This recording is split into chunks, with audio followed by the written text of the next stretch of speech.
নমস্কার বন্ধুরা, শ্রাবন্তীর কিচেনে সকলকে স্বাগত জানাচ্ছি। বন্ধুরা, আজ আমি চিংড়ি মাছের একটি অভিনব রেসিপি নিয়ে এসেছি।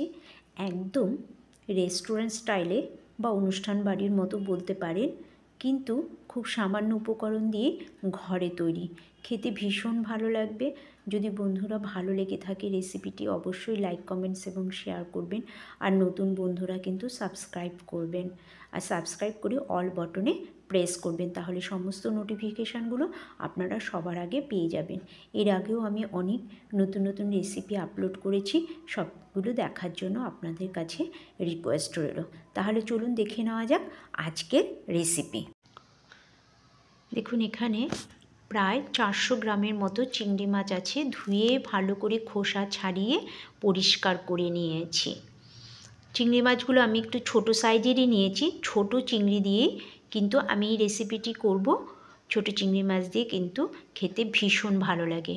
আমি ওপর থেকে খুব সামান্য কাশ্মীরি রেড চিলি পাউডার ছড়িয়ে দিচ্ছি। আমি বেশ কিছু রকমের মশলা এখানে ইউজ করব, কিন্তু সবই খুব অল্প অল্প পরিমাণে ইউজ করব। দেখুন, কাশ্মীরি রেড চিলি পাউডার দিয়ে দিচ্ছি একটু হলুদ গুঁড়ো। এবার খুব সামান্য নুন আমি ছড়িয়ে দেব। আসলে চিংড়ি মাছে কিন্তু ভাজতে গেলে জল ছেড়ে দেয়, তাই আমি খুব অল্প নুন দিয়েছি। এবার ভালো করে আমি মেখে নেব নুন, হলুদ আর কাশ্মীরি রেড চিলি পাউডার দিয়ে। আর রান্নাটা আমি সর্ষের তেলে করব, তাই আমি কড়াই গরম করে তার মধ্যে দিয়ে দিচ্ছি সর্ষের তেল। সর্ষের তেলটা একটু ভালো করে গরম করে নিতে হবে। তারপর মাছটা আমি সর্ষের তেলের মধ্যে দিয়ে দেব। দিয়ে ভালো করে উল্টে পাল্টে আমি কিন্তু মাছগুলোকে ভাজবো। নেড়ে চেড়ে তেলটা মিশিয়ে দেবো। দেখুন, আমি অল্প পরিমাণ তেল দিয়েছি, তাই আমাকে মাছটা উল্টে পাল্টে কিন্তু তেলটা লাগিয়ে দিতে হচ্ছে। আমরা কিন্তু মাছটা বেশি কড়া করে ভাজবো না, জাস্ট একটু সাঁতলে নেব। দেখুন, বেশি যদি লাল করে বা বেশিক্ষণ ধরে চিংড়ি মাছ ভাজা হয় তাহলে কিন্তু মাছটা শক্ত হয়ে যায়। তাই জাস্ট একটু সর্ষের তেলের ওপরে আমরা সাঁতলে নিয়ে মাছটাকে তুলে নেব। মাছটা আমার হয়ে গেছে, আমি তুলে নিচ্ছি। অপর একটি দেখুন কড়াইতে আমি আবার সর্ষের তেল দিয়েছি। সর্ষের তেলটা ভালো করে গরমও হয়ে গেছে, দেখুন ধোঁয়া উঠছে। এবার এর মধ্যে আমি দিয়ে দিচ্ছি পেঁয়াজ কুচি করে কেটে রেখেছিলাম। সেটা দুটো বড় সাইজের আমি পেঁয়াজ নিয়েছি। পেঁয়াজগুলো আমি একটু হাত দিয়ে ছাড়িয়ে ছাড়িয়ে সর্ষের তেলে দিয়ে দিচ্ছি। দুটো বড় সাইজের পেঁয়াজ।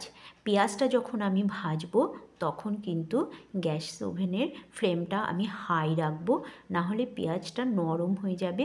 আমি পেঁয়াজটা কড়া করে ভেজে তুলে নেব। পেঁয়াজটা আমার পরে কাজে লাগবে, লাল করে ভেজে নেব আমি। দেখুন, পেঁয়াজটা লাল লাল হয়ে এসেছে, বেশ কড়া হয়ে গেছে।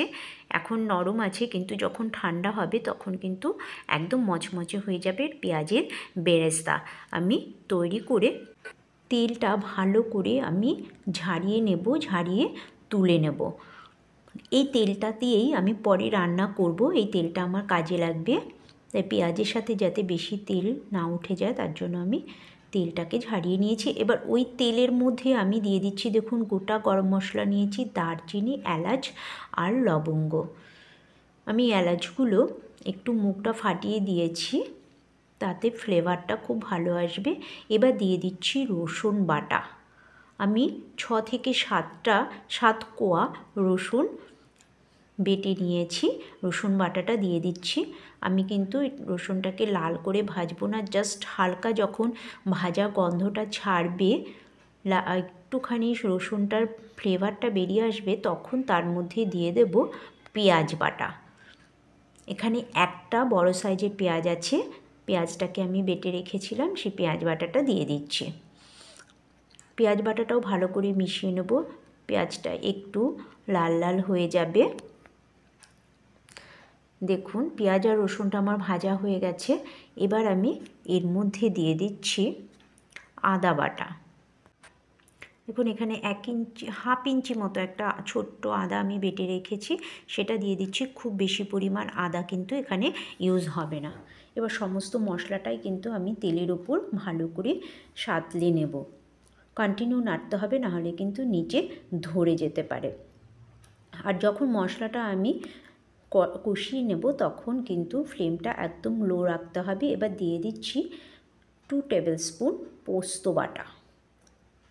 এখানে 1 টেবিল স্পুন পোস্ত আর 1 টেবিল স্পুন চাল মগজ আছে, টোটাল 2 টেবিল স্পুন। পোস্তটাও ভালো করে মিশিয়ে আমি নেড়ে চেড়ে নিচ্ছি। আর মনে রাখতে হবে যে ফ্লেমটা কিন্তু একদম লো থাকবে আর কন্টিনিউ নাড়তে হবে। এবার দিয়ে দিই একটুখানি বাটিটা ধুয়ে আমি এর মধ্যে জল দিয়ে দিচ্ছি, তাতে মশলাটা খুব ভালো করে কষিয়ে নেওয়া যাবে। এবার এর মধ্যে আমি দিয়ে দেবো কাজু বাদাম বাটা। এখানে 7টা কাজু বাদাম আছে। 7টা কাজু বাদাম আমি ভালো করে আগে জলে ভিজিয়ে রাখবেন কাজু বাদাম, তাহলে বেটে নিতে খুব সুবিধা হয়। আর বাটিটা ধুয়ে আমি একটু জল দিয়ে দিয়েছি, একদম মিহি পেস্ট হয়ে যাবে কাজু বাদাম। এবার নুন ইউজ করছি, নুনটা কিন্তু আপনারা আপনাদের স্বাদ মতো দেবেন। দিয়ে দিচ্ছি হলুদ, খুব বেশি হলুদ বা রেড চিলি পাউডার আমি এখানে ইউজ করব না। দেখুন হলুদ আর রেড চিলি পাউডার দিয়েছি, আর একটু সামান্য চিনি, জিরে গুঁড়ো, ধনে গুঁড়ো সব দিয়ে খুব ভালো করে মশলাটা মিশিয়ে নেব। আর এখানে 2টো বড় সাইজে কাঁচা লঙ্কা আমি চিড়ে ছোট ছোট টুকরো করে রেখেছি। আপনারা কিন্তু লঙ্কাটা আপনাদের টেস্ট মতো দেবেন। খুব বেশি ঝাল বা খুব বেশি মিষ্টি হবে না, মোটামুটি ব্যালেন্স রাখবেন। দেখুন মশলাটা আমার কিন্তু প্রায় তৈরি হয়ে গেছে। দেখুন তেল ছেড়ে দিচ্ছে মশলা থেকে। যখন মশলা থেকে এরকম তেল ছেড়ে দেবে তখন আমি চিংড়ি মাছটা এর মধ্যে দিয়ে দেবো।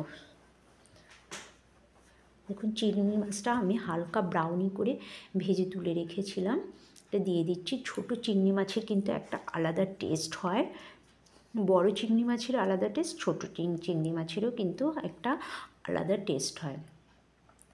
ভালো করে মিশিয়ে নিয়ে এবার আমি দিয়ে দিচ্ছি 1 বাটি দুধ। দুধটা আমি আগে থেকে ফুটিয়ে রুম টেম্পারেচারে কিন্তু রেখেছিলাম, ফ্রিজে না, রুম টেম্পারেচারে, নর্মাল টেম্পারেচারে দুধটা আমি এখানে দিয়েছি। দেখুন তরকারিটা ফুটে উঠেছে। এবার আমি এভাবে একে 3 থেকে 4 মিনিট রান্না করব। খুব সিম্পল একটা রেসিপি, বেশিক্ষণ লাগে না রান্না করতে, কিন্তু খেতে ভীষণ ভালো লাগে, দুর্দান্ত লাগে খেতে। দেখুন এবার আমি ওপর থেকে দিয়ে দিচ্ছি যে পেঁয়াজ ভেজে তুলে রেখেছিলাম, সেই পেঁয়াজটা আমি পুরোটা দিচ্ছি না, অল্প তার হাফ আমি ওপর থেকে ছড়িয়ে দিয়েছি। এবার আমি তরকারিটা কিন্তু তুলে নিচ্ছি। দেখুন কত সুন্দর দেখতে হয়েছে, আর খেতে তার চাইতে আরও অনেক বেশি ভালো হয়েছে। বন্ধুরা আপনারা কিন্তু এই রেসিপিটি অবশ্যই করবেন, আর আমাকে কমেন্টস করে জানাবেন আপনাদের কেমন লেগেছে রেসিপিটি। এবার ওপর থেকে দেখুন আমি আবার বেরেস্তা ছড়িয়ে দিচ্ছি, দুর্দান্ত লাগে এই বেরেস্তা ছড়িয়ে দিয়ে চিংড়ি মাছের এই রেসিপিটা খেতে। এখানে কিন্তু আমি কোনো সর্ষে বাটা ইউজ করিনি। আপনারা কিন্তু অবশ্যই এইভাবে চিংড়ি মাছ রান্না করে খাবেন। এর আগে আমি ভোলা মাছের রেসিপি, ডিমের রেসিপি শেয়ার করেছি, নানান রকম চিকেনের রেসিপি শেয়ার করেছি, আপনারা দেখবেন। সবাই ভালো থাকবেন, সুস্থ থাকবেন। Thank you so much.